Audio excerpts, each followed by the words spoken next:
कोई देश में एक राज्य बता दो जहां एक डिपार्टमेंट एक दिन में 1,22,000 सरकारी नौकरी का नियुक्ति पत्र बांट रहा हो।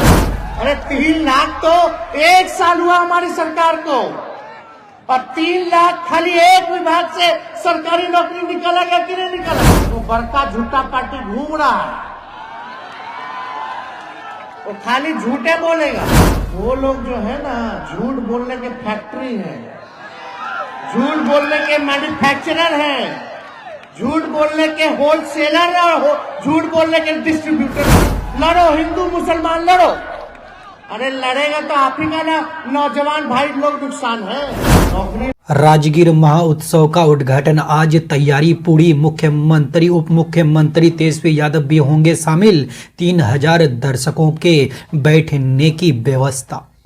दोस्तों, मैं रेहान और आप देख रहे हैं RBN live news. RBN live news में आपका स्वागत है। दोस्तों, आपने अगर अभी तक मेरे चैनल को सब्सक्राइब नहीं किए हैं तो सब्सक्राइब कर लीजिए।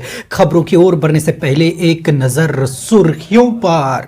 ठंड के चलते शहरी इलाकों में बनाया गया रैन बसेरा सीसीटीवी के जरिए रखी जाएगी निगरानी। पहचान पत्र दिखाने पर ही मिलेगा एंट्री। नदी में डूबकर युवक की मौत। नहाने के दौरान हुआ हादसा, मुंडन में शामिल होने पहुंचा था। तेलंगाना की 119 सीटों पर वोटिंग, 3 करोड़ से ज्यादा वोटर्स। बीआरएस, भाजपा और कांग्रेस के बीच त्रिकोणीय मुकाबला। पटना शराब कांड की जांच में सीओ भी शामिल। गोडाउन और जमीन को लेकर हो रही है जांच, डीएसपी को सौंपी जाएगी रिपोर्ट। गड्ढे से युवक का शव बरामद, परिजनों ने गला दबाकर हत्या का लगाया आरोप। 2 युवकों को लिया हिरासत में, पूछताछ कर रही है पुलिस। डर का विरोध करने वाले शिक्षकों पर एक्शन, 100 से ज्यादा टीचर्स को नोटिस जारी। शिक्षा विभाग ने 24 घंटे में मांगा जवाब। पराली जलाने पर कृषि विभाग का एक्शन, 12 किसानों का सरकारी पंजीकरण ब्लॉक, नहीं मिलेगा सरकारी लाभ। शिक्षक संघ का 3 दिसंबर को होगा सीक्रेट मीटिंग। शिक्षक विभाग की कार्रवाई से नाराजगी, छुट्टी कैलेंडर का विरोध करने पर नोटिस भेजा गया था। अनियंत्रित स्कॉर्पियो दुकान में घुसी, दुकानदार सुरक्षित, 3 लोग मामूली रूप से हुआ जख्मी। ऑटो को भी पहुंचा नुकसान। अब के पाठक ने रोक दी एमएलसी की पेंशन। संजय सिंह बोले वो मानसिक संतुलन खो चुके हैं, सीएम आवास के बाहर धरना दूंगा। बागा में सेंट्रल बैंक के सीएसपी संचालक का अपहरण, दोस्त के व्हाट्सएप पर मांगी गई 15 लाख की फिरौती, खेत में मिली बाइक। तालाब में डूबने से बच्चे की मौत, दोस्तों के साथ नहाने गया था, गहरे पानी में जाने से हुआ हादसा। करना है क्या नहीं करना, लेकिन प्रधानमंत्री भाजपा वाले लोग नहीं चाहता था कि ये काम हो। प्रधानमंत्री जी नहीं चाहते थे ये काम हो। हम लोग खुद गए थे, मुख्यमंत्री जी, हम लोग सब लोग गए थे, ऑल पार्टी लोग के लोग गए थे दिल्ली, प्रधानमंत्री जी से मिले। प्रधानमंत्री जी से मिले, लेकिन प्रधानमंत्री जी ने मना कर दिया कि हम नहीं कराएंगे। तो हम लोगों ने निर्णय लिया कि अगर नहीं कराइएगा तो बिहार सरकार अपने खर्च पर जो है जातीय आधारित गणना कराने का काम करेगा। अब बताइए, अगर नहीं कराते तो मालूम कैसे पता चलता कि कौन गरीब है, किसका कितना पढ़ाई हुआ है, कौन बेरोजगार है, कौन गरीब है, कौन भूमिहीन है, कौन कचरा धोता है, कौन ठेला चलाता है, कौन मजदूरी करता है, ये कैसे पता चलता? तो हम लोग तो सभी समाज को आगे ले जाना चाहते हैं, लेकिन प्राथमिकता कहाँ है? जो अंतिम समाज जो खड़ा है, जो गरीब है, उसको मुख्य धारा में लाना है, उसको लोगों को, उनके बच्चों को पढ़ाना है, उनको लोगों को आगे बढ़ाना है, ताकि समाज में गैर बराबरी ना हो, सब बराबर रहे, सबका मान हो, सबका सम्मान हो। इस दिशा में हम लोगों को काम करना। अब बताइए, हम निकाला गया सर्वे आया तो पता चला पूरे बिहार में 94 लाख परिवार गरीब परिवार, 94 लाख परिवार जो है गरीब परिवार है। आप समझ जाइए कितनी बढ़िया संख्या। अगर नहीं कराते तो पता नहीं चलता। हम लोग योजना बनाते जाते लेकिन लाभ उन गरीब परिवार को नहीं पहुंचता।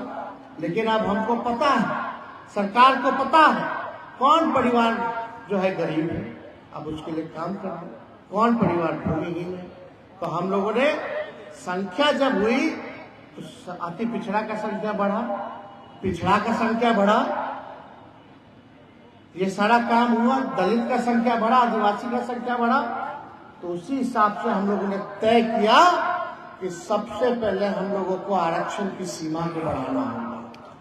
तो हम लोगों ने देश में पहली बार कोई राज्य सरकार ऐसा है जो ये काम किया है। खुद 31 में हुआ था अंग्रेज के जमाने में जाति जनगणना, उसके बाद हुआ नहीं था आजाद मुल्क में, आजादी के बाद कभी नहीं हुआ। ये बिहार पहला राज्य है जिसके पास अपने आबादी का जानकारी पूरा है। तो इसलिए ये हम लोग देश को दशा दिखाने का काम किया। अब पूरे देश में जो है इसकी मांग जो है हो रही है, सब कोई मांग रहा है। तो राहुल गांधी जी भी देखिए जाति जनगणना के पक्ष में है, हर रीजनल पार्टी क्षेत्रीय दल जाति जनगणना के पक्ष में है।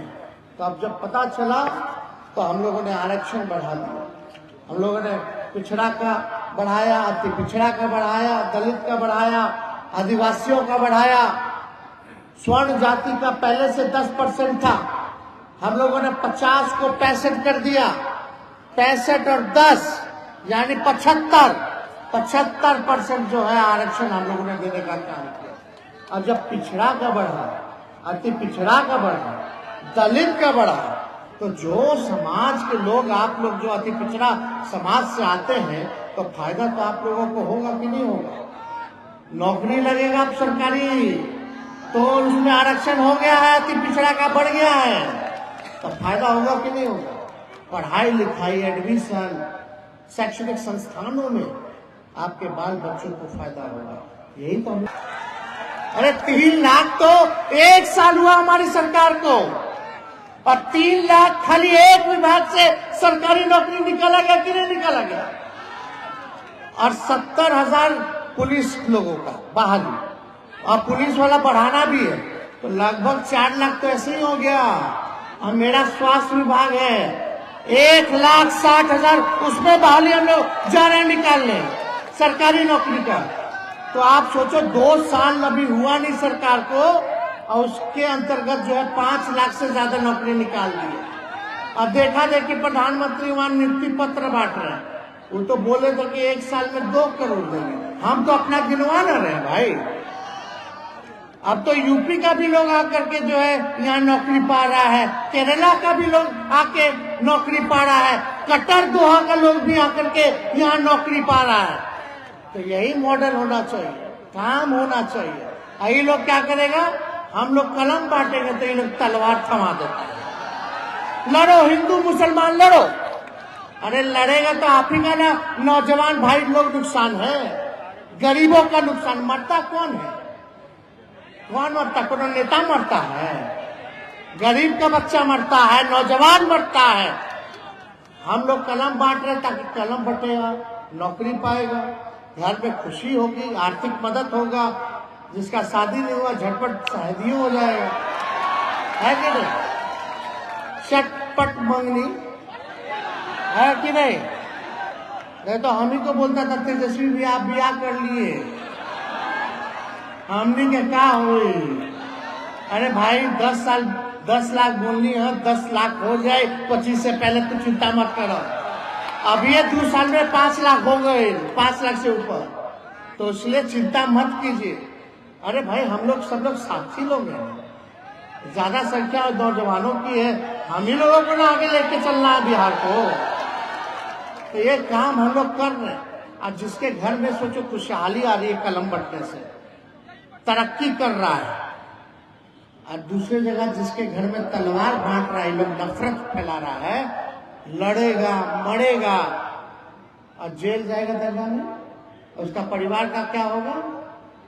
कोर्ट कचहरी पुलिस थाना घूमता रह जाएगा, हम भविष्य बनाने में लगे हैं, भाजपा लोग भविष्य बिगाड़ने में लगा है। तो इसलिए ये लोग हिंदू मुसलमान करते रहे, इससे कोई लेना देना नहीं। अब बताइए, कल ही हम लोग आ रहे हैं, मुख्यमंत्री जी हम लोग फिर आ रहे हैं, पता कि नहीं 400 बेड का डीएमसीएच का हो गया।